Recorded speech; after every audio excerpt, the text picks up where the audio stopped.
Over the last 24 hours, we identified 456 new cases of COVID-19 in the province. Our labs completed about 8,200 tests, and the positivity rate was about 5.6%. Our positivity rate is declining, but it is still far above the 1 to 3% that we saw for most of the summer and fall. The numbers fluctuate on a daily basis, but we continue to see an overall decline in our testing numbers from last month. We don't know all the reasons for this, but one factor could be fewer people getting sick. While having fewer people showing symptoms and needing testing is a good thing, I want to remind anyone who experiences any symptom of COVID-19 to stay home and book testing immediately. Tests are available within 24 hours all across the province. Turning to schools, there are currently active alerts in 147 schools and outbreaks in 2 schools, or about 6% of schools in the province altogether. There are 212 total cases linked to these schools.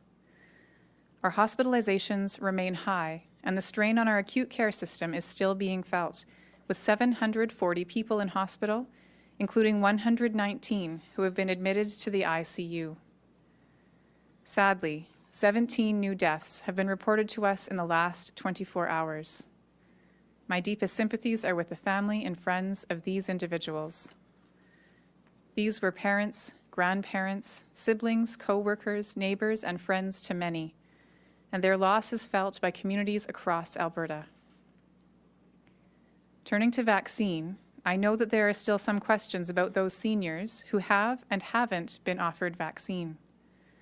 As I noted yesterday, staff and residents in all long-term care and designated supportive living facilities have received the first dose, except for those who declined or could not receive it due to illness, absence, or a medical contraindication.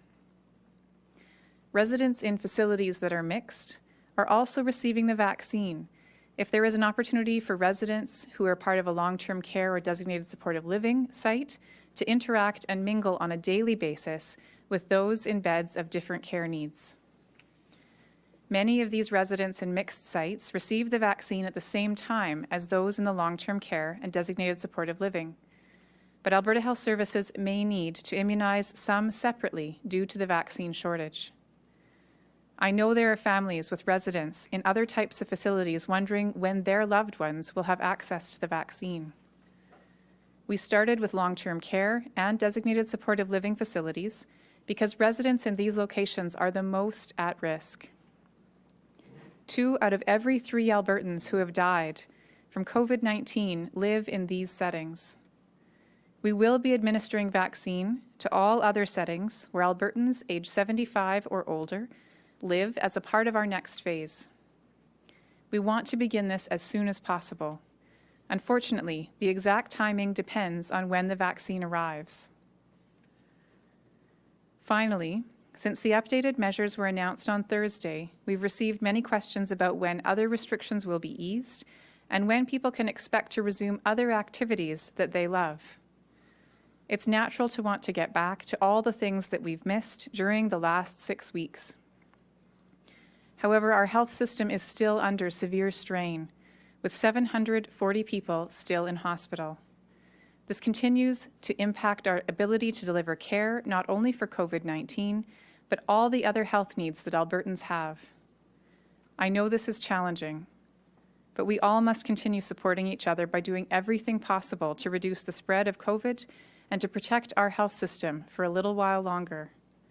The more successful we can be at this reduction, the sooner we are in a position where we can consider safely and slowly relaxing other measures in the days and weeks ahead. We do have some Moderna doses that are being used to offer second doses. With respect to Pfizer, I don't have the current numbers in front of me. We did get some Pfizer vaccine this week, but I'd have to follow up offline to be able to let you know exactly how much we have. Operator, could you put through the next caller, please? Carrie Tate, Globe and Mail. Hi, thanks for taking my question. Again, it's just to clarify on Pfizer's announcement today that there will be no vaccine this week. Can you explain a little bit of how that will affect the rollout in the next couple of weeks. Will it cause further delays and cancellations into what's already been announced?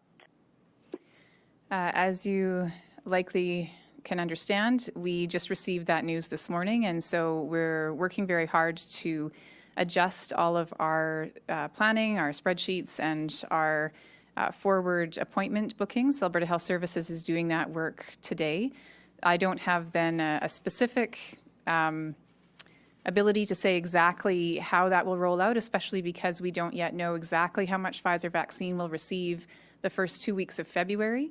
What I can say is that second dose vaccines for those who live in long-term care or designated supportive living are our top priority, and getting second doses for those very high-risk individuals will be prioritized. We will also be doing everything we can to provide second doses to all others who've received their first vaccine within the approved window of time. Some of those second dose appointments may need to be moved, but we don't yet have that determination. It will depend again on the work that's being done today and over the next several days once we get further determination of our February numbers. As of this weekend, we had identified 12 cases of the variant that was originally identified in the UK and 2 of the variant that was originally identified in South Africa. There continues to be no evidence of community spread. All of these were in people who were returning from travel. I would want to make sure that Albertans remember that if they are traveling, and I would recommend against non-essential travel at this time, if they are traveling, it is critical that they follow precautions when they're away and that they be prepared to follow quarantine or isolation when they come back. As even in the border pilot, we are detecting and we are able to detect many more on that first test than we otherwise would be able to. So Albertans need to remember to follow safety precautions no matter where they are, and to make sure that they are not putting themselves and others at risk when they come back.